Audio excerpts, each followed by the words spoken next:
Qui ne tente rien n'a rien, ça me parle énormément parce que c'est une notion de vie. Que je ne veux pas prendre trop de risques, mais en même temps, j'aime bien un bon retour. Je ne vais pas prendre tout mon argent et le mettre sur le même cheval de course. Pour limiter les risques, il faut un peu prendre le temps de réfléchir avant d'investir. Beaucoup d'expressions et de proverbes de la vie de tous les jours s'appliquent en fait assez bien à la finance. Je voudrais en prendre deux ici. Qui ne tente rien n'a rien, et il ne faut pas mettre tous ses œufs dans le même panier. Alors, d'abord, qui ne tente rien n'a rien. Oui, c'est vrai. Le risque fait partie intégrante de la décision d'investissement. Il y a des risques dans l'investissement, il ne faut pas le nier. Donc il faut mettre ça sur le même pied d'égalité que le rendement. Mais il y a aussi un lien entre le risque que l'on prend et le rendement que l'on peut espérer. C'est le sens de ce graphique où on a essayé de mettre différentes classes d'actifs ou différents types d'actifs dans ces deux dimensions de rendement espéré et de risque encouru. Alors, on le voit évidemment, si je prends un carnet d'épargne, c'est pas du tout risqué, mais c'est vrai aussi qu'on n'en aura pas un taux d'intérêt très élevé. À l'autre bout, les actions, oui, c'est plus risqué, il y a plus de volatilité, mais d'un autre côté, le rendement que on peut en espérer est plus élevé. Mais attention, c'est juste une espérance, c'est pas une garantie, ça va dépendre de plein de phénomènes, de votre stratégie d'investissement, de votre horizon de placement. Il y a dans le marché des actions qui sont très risquées et qui vont vous apporter un rendement excessivement faible. Donc attention, il faut appliquer cette théorie de manière très intelligente.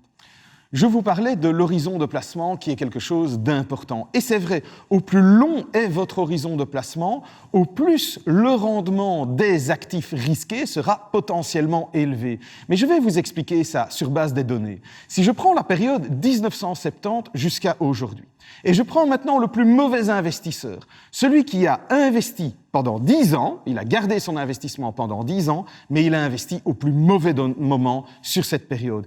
Eh bien, il a engrangé une perte de 7,7%. À l'inverse, le meilleur investisseur, qui a gardé son investissement sur 10 ans et qui a investi au meilleur moment sur la période 1970 jusqu'à aujourd'hui, il a dégagé un rendement de 451%. Mais si maintenant je prends le plus mauvais investisseur, mais qui a gardé son investissement pendant 15 ans, eh bien on voit qu'il a dégagé un rendement total de 71% sur son investissement. On n'est déjà plus en négatif. Et le meilleur investisseur, lui, il a dégagé un rendement de 758% cumulé sur les 15 ans d'investissement. Donc on voit bien que le temps, l'horizon de placement est très important. Bon, passons maintenant à « il ne faut pas mettre tous ses œufs dans le même panier ».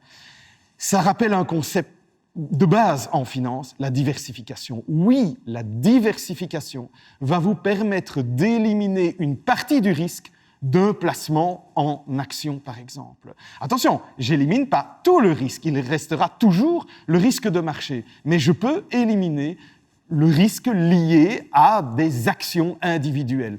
Encore une fois, une illustration. Imaginez que je suis un investisseur, j'ai investi dans Disney. Tout le monde connaît cette entreprise. Eh bien, vous voyez que l'action a super bien performé sur le marché américain, tant mieux pour l'investisseur. Mais comment est-ce qu'il pouvait le savoir avant ? D'un autre côté, il aurait pu choisir General Electric, c'est aussi une très belle entreprise, mais regardez l'évolution de son cours au cours du temps.